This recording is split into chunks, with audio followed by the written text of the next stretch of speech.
Olá, irmãos. Estamos aqui novamente para esse tempo devocional gostoso e convido você a ler comigo no segundo livro de Samuel, no capítulo 6, alguns versículos. Versículo 1 e 2, a Escritura diz: Tornou Davi a juntar todos os escolhidos de Israel em número de 30.000. Dispôs-se com todo o povo que tinha consigo, partiu de Baalá de Judá, para levarem de lá para cima a arca de Deus, sobre a qual se invoca o nome do Senhor dos Exércitos, que se assenta acima dos querubins. Verso 5. Davi e toda a casa de Israel alegravam-se perante o Senhor com toda sorte de instrumentos de pau, de faia, com harpas, com saltérios, com tamboris, com pandeiros e com símbolos.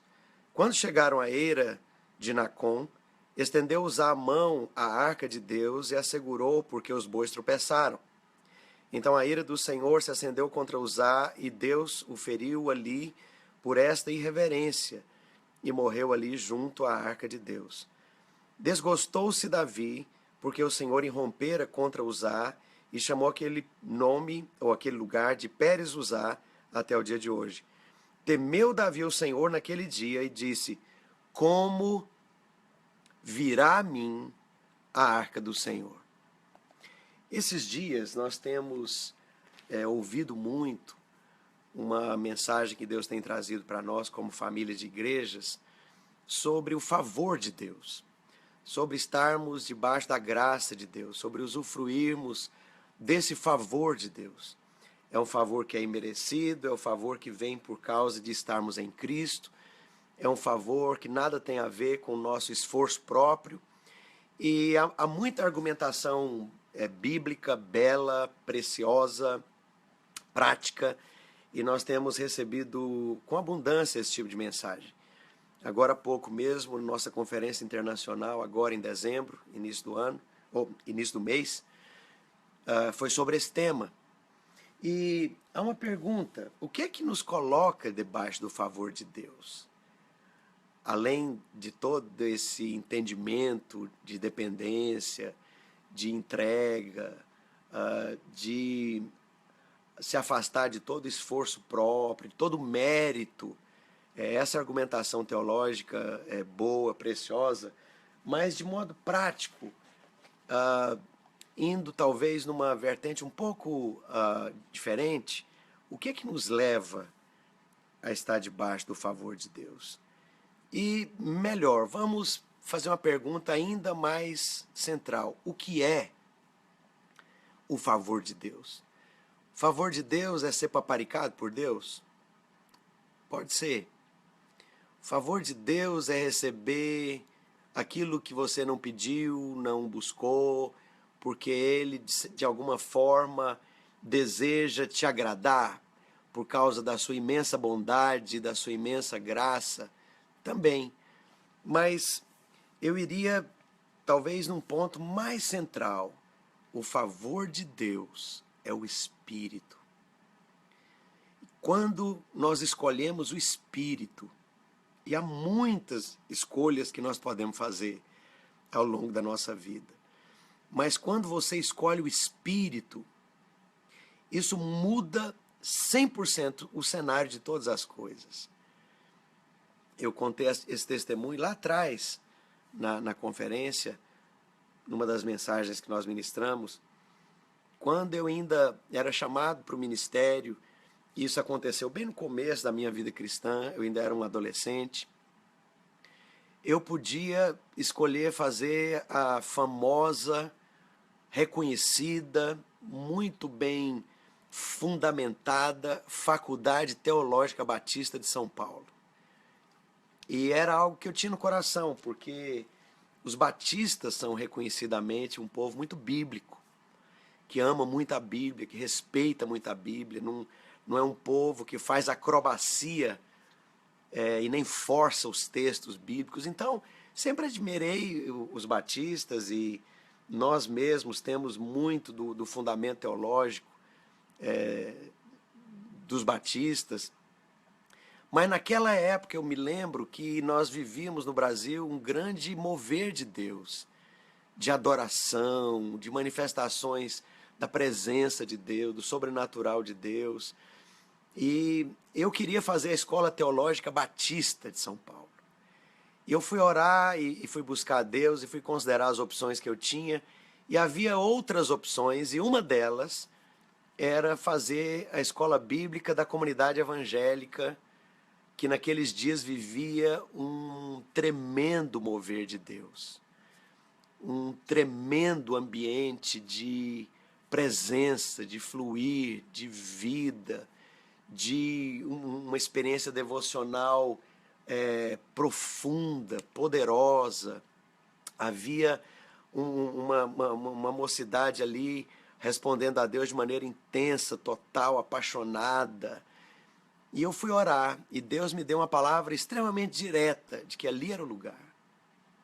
Mas tinha uma coisa, essa escola não tinha reconhecimento, não era bem estruturada, havia às vezes aulas que eram não muito boas, a estrutura não impressionava em nada, porque era uma casa alugada, mas Deus estava ali. Mover de Deus estava ali. Fluir de Deus estava ali.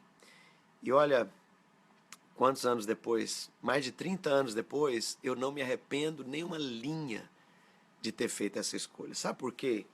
Porque atrás dessa escolha que eu fiz, eu escolhi o Espírito. Isso me definiu a vida cristã.